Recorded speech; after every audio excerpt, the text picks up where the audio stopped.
ఉన్న ఎస్పీ గారిని, రాష్ట్రంలో ఉన్న డీజీపీని అడుగుతున్నా, అధికార కాంగ్రెస్ పార్టీ ఎమ్మెల్యేలు రాళ్లతోని కొడతామంటే మీరేం చేస్తున్నారో నేను అడుగుతా ఉన్నా. కేసులు మా మీద మాత్రమే పెడతారా? కాంగ్రెస్ వాళ్ళ మీద కేసులు ఉన్నాయా? కాంగ్రెస్ ఎమ్మెల్యేలు రాళ్లతోని కొడతామంటే, కాంగ్రెస్ మాజీ ఎమ్మెల్యేలు పెట్రోల్ పోసి తగలబెడతామంటే భయపడతాం అనుకుంటున్నారా? ఇది కేసీఆర్ తయారు చేసిన బృందం, కేసీఆర్ దళం. భయపడం.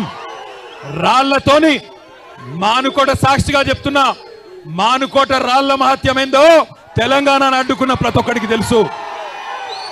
మానుకోటలో 14 ఏళ్ల కిందటనే నిప్పు పుట్టింది, తర్వాత తెలంగాణ వచ్చింది. ఇవాళ మీరు వద్దంటే కోర్టుకు పోయినాం, మీరు పర్మిషన్ ఇయ్య అంటే కోర్టుకు పోయి కోర్టుకెళ్ళి పర్మిషన్ తెచ్చుకున్నాం. 1000 మంది అనుకుంటే 25,000 మంది తరలి వచ్చి ఈరోజు బ్రహ్మాండంగా ఈ ప్రభుత్వం మీద ఎంత కోపం ఉందో, ఈ ప్రభుత్వం మీద ఎంత వ్యతిరేకత ఉందో ఇవాళ ఈ మానుకోట మహాధరణ చూస్తేనే అర్థమైతా ఉన్నది. నేను మీ అందరితోని ప్రార్థించేది ఒకటే, తప్పు జరిగింది, మోసపోయినాం, పర్వాలేదు, ఏమి ఇబ్బంది లేదు, 4 ఏళ్ళు గట్టిగా కొట్లాడదాం. ఒక లగచర్ల కాదు, ఎక్కడ అన్యాయమైన గొంతిప్పుదాం. మొన్న లగచర్ల ఆడబిడ్డలు, మా బంజారా ఆడబిడ్డలు, మా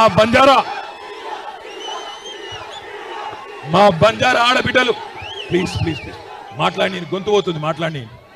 మా బంజారా ఆడబిడ్డలు 30 మంది రైతులను జైల్లో పెడితే వాళ్ళు భయపడలే. మీరు చూసింటారు, జ్యోతి